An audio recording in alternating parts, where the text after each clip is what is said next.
आम आदमी पार्टी 11 जून रविवार के दिन रामलीला मैदान में महारैली का आयोजन करने जा रही है। इसका मकसद है केंद्र सरकार के अध्यादेश के खिलाफ दिल्ली की जनता का समर्थन मांगना और इसी सिलसिले में आम आदमी पार्टी ने डोर टू डोर कैंपेन की शुरुआत की है और इस कैंपेन के तहत जो पर्चा बांटा जा रहा है वो इस वक्त मेरे हाथ में है। आमंत्रण पत्र का नाम इसे दिया गया है और यहाँ आप देखें इसमें आम आदमी पार्टी ने लिखा है केंद्र सरकार की तानाशाही के खिलाफ महारैली। अरविंद केजरीवाल की इसमें तस्वीर लगी हुई है।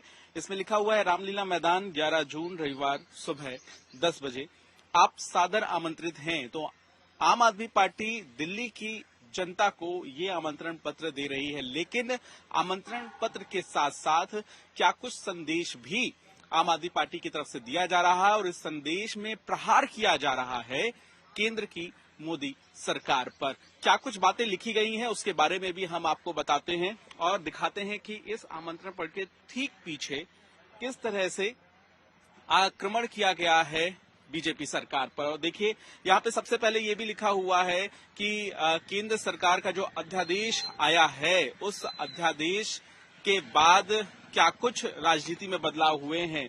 यहाँ पे हम आपको दिखाना चाहेंगे कि क्या मोदी सरकार दिल्ली वालों को मिल रही सुविधाओं को छीनना चाहती है, ये सवाल सबसे ऊपर यहाँ पर लिखा हुआ है। इसके बाद यहाँ पे लिखा है कि 8 वर्षों की कोर्ट की लड़ाई में देश की सुप्रीम कोर्ट ने 11 मई को फैसला दिया कि दिल्ली की जनता द्वारा चुनी हुई केजरीवाल सरकार को दिल्ली में सरकार चलाने की पूरी पावर है।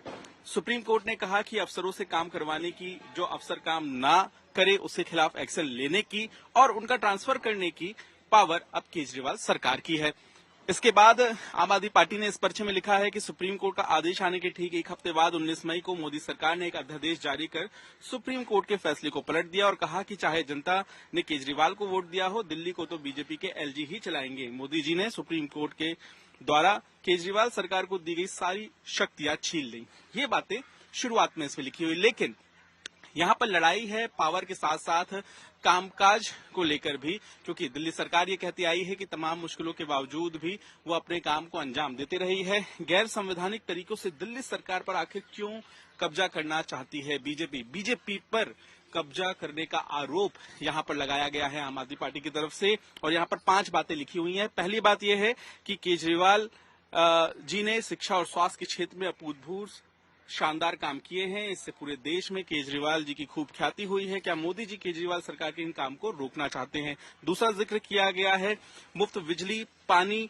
और साथ ही साथ जो तमाम मुफ्त सुविधाएं दी हैं उन्हें आम आदमी पार्टी यहाँ पर लोगों तक पहुंचा रही है और ये भी सवाल कर रही है कि क्या पीएम मोदी को मुफ्त की रेवड़ी पसंद नहीं है, उन्हें बंद कर देना चाहती है। तीसरा यहाँ पर लिखा हुआ है महिलाओं को मुफ्त बस यात्रा देने के बारे में, क्या इस योजना को बंद करना चाहती है मोदी सरकार? क्या दिल्ली में बुजुर्गों को मिल रही पेंशन को बंद करना चाहती है मोदी सरकार? और मुफ्त तीर्थ यात्रा जो है उसे भी क्या बंद करना चाहती है मोदी सरकार? ये 5 बातें यहाँ पर लिखी हुई है और यहाँ पे सीधे तौर पर केंद्र सरकार पर हमला किया है आम आदमी पार्टी ने। और ये भी लिखा है कि दिल्ली की जनता ने अपने केजरीवाल को बार बार चुनाव में जिताया, भाजपा को बार बार हराया। मोदी जी चुनाव में तो केजरीवाल को नहीं हरा पाए और अब इस गैर संवैधानिक अध्यादेश के माध्यम से केजरीवाल जी के सारे काम रोकना और बंद करना चाहते हैं। तो जाहिर है यहाँ पे लोगों से अपील की गई है। उनका कहना है कि चुनी हुई सरकार को काम करने से रोका जा रहा है, उसकी पावर छीनी जा रही है। और जब सुप्रीम कोर्ट के आदेश की बात आई तो केंद्र सरकार ने एक अध्यादेश निकाल दिया और अब यहाँ पर चुनी हुई सरकार के कामकाज को रोका जा रहा है। तो जाहिर सी बात है कि इस पर्चे के जरिए सीधे तौर पर बीजेपी और केंद्र सरकार पर निशाना साध रही है आम आदमी पार्टी। देखना होगा जनता का कितना समर्थन आम आदमी पार्टी इस महारैली में जुटा पाती है। कैमरामैन अजय ठाकुर के साथ पंकज जैन, दिल्ली तक के लिए।